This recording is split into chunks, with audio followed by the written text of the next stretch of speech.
Today, I'm going to be showing you how to build yourself a waterfall. It's perfectly scalable, so you can either make a giant one off a mountain or just a cute cozy one. It even comes with some instructions to spice up the area with a little campsite. So let's get right into it. Of course, for a water to fall, you need an area for the water to actually come from.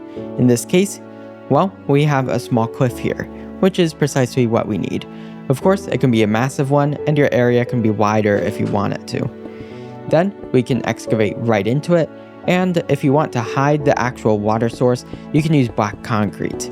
However, you'll get varying mileage with this. While this is a good way to hide the actual entrance, it does look a little janky at times. Then, you need an area for the water to go down, so that way it makes a bit of a pool, and then you just add the water all across the area. Once you have that, you can add a little bit more to thicken it up, and voila, you have a waterfall. Anyways, enjoy the rest of your day. Gearsaw out. In case you wanted to do a little bit more than this, then perhaps you want to not go with this method. Instead, we can go a little bit bigger. We can try a cave, and thus we should probably petrify the area with some stone. Get rid of any water if you did accidentally do something like that and decided that's not good enough for you. So, we go in, and we're going to build a bunch of stone into it. We're going to make the area look consistent, like there actually was a waterfall.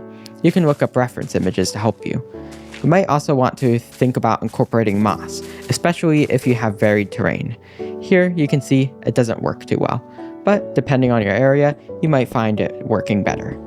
Then, make sure that there's a bunch of stone in front to vary the flow, because if it goes straight down and is still touching the blocks that it's coming down from, then it looks kind of weird.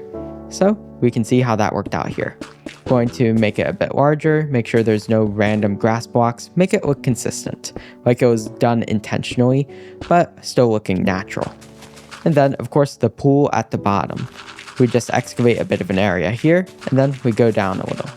And once we go down, then we can start decorating that later. But of course we need the water to come in. So we have that, and the edge of the area you can see is moss, and the actual pool itself has clay on the bottom. Very lush caves themed, but I think that works well. It's a very cozy biome. Then, if you wanted to do that cave method, then you might want to vary some of the flow a little bit more by having the water come from different spots. You can see how the flow immediately goes down one block on the left side. And then we can edit it as needed. There's a bunch of ways you can modify the flow. Do you want it to erode away the rock around it and give it its own little area? Or do you want it to be running down the rocks? There's a bunch of ways, but pretty much tell a story with it. Now, let's think about actually adding that cave, because I really wanted this black concrete idea to work, but that really only works for very small waterfalls, say 2 blocks or so. Instead, let's go bigger and better. We're making a bit of a room here, and you can see the room is decently sized, roughly circular, stuff like that. And then we'll have a pool in here. Notice how the water flows down out of here, and make sure there's enough source blocks, not a weak stream. We want full water blocks to make it look like it's actually falling, rather than just, hey, there might be mist here, stuff like that. So let's go and see what you really want to do. On the edges of this, I added some cyan terracotta as a darker block, and then some tuff around that. A copper lantern suggests age, and then of course, we have ourselves some barrels to suggest someone stayed out here. Then we can use some stairs and slabs in order to hide things like prismarine in the walls. You can see how that adds a little bit of ore. What ore is it? I don't know, but it tells a story. Then make sure you go into the bottom of there, the bottom of your little pool, and make sure the darkest block is there. I use gray concrete rather than black because it blends in better. So now, let's freeze time for a moment. So you can see in here, we have ourselves the edge of the waterfall, and we want to add ourselves a little hole where the water actually lands. The idea of this is when we go down, we can use a permanent geyser using lava and potent sulfur. So we go down here, and then we get some potent sulfur, and we're going to add water above it, make sure it's only 1 block so it all works, so like this. And then you can see how I separate it with some signs. This means that there's only water above the sulfur, and then an air block, and then back to normal. Make sure that your signs are not waterlogged though. So now, when I unfreeze time, you can see the top of the geysers is at the waterfall. Of course, this is a little bit too high. You'll have to adjust the height accordingly because the geysers, permanent ones like this, are about 4 or 5 blocks tall. So I had to reduce this one about 2 blocks into the ground. However, when complete, you can imagine this works much better.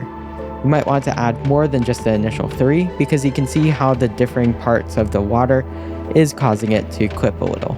But that's not too big of an issue. Then some seagrass in here. You can add coral if you want, but of course coral does not usually grow in freshwater to my knowledge. And then we could even add some wildlife.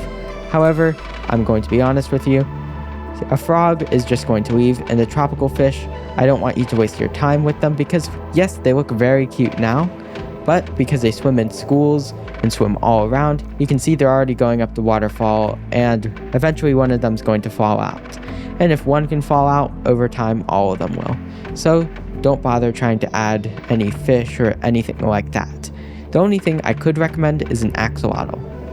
But now we have the tuff leaking out, and we have that area done. So technically that's the entire waterfall. However, if you wanted to make this really part of your world, rather than just a little cute tutorial you found online and just leave it at that, let's add in some story into this. Adding a campsite, like a tent, campfire, some chopped logs, some trees that are already chopped down like this. The single log tells a story, things like that. And try avoid flattening the area. So we can see it's a generally flat area, but not super flat. I still left in a lot of trees, things like that. When building tutorials say, flatten your entire area perfectly, that's boring. Instead, let's work with the terrain. Added some bushes, firefly bushes. I'm going to add flowers and the inside of the tent. Coarse dirt. We have some amenities, a bed, crafting table, cartography table. We have an oxidizing, eventually, copper chest. And we have some pottery shards. You can see here, they're telling a story. So you can see how I really breathed in more life into my world. We have an extinguished campfire with some meat on it. And of course, we have a log pile, which is just a bunch of logs horizontally with rails and ladders to make it look like it was tied down. So, using all these varying things, you can see we are really telling a story with this one without actually making a proper story. And you can see in the intro how I had that little cinematic. Of course, I'm going to be adding those to all my videos to tell a very large overarching story. But we can add little things here and there. The flowers, the campsite, pottery shards, or shards, that's how they're actually pronounced. Chests that aren't oxidized, but we can have oxidized copper elsewhere. All these things tell a big story, so let's do that. And of course, the infamous cave behind the waterfall. So you can imagine, yep, we're just using the same cyan terracotta, the tuff, and at the bottom, we have a little dig site where we unearthed the chest. We have a pot, a dead bush, and a lectern. What's the lectern there for?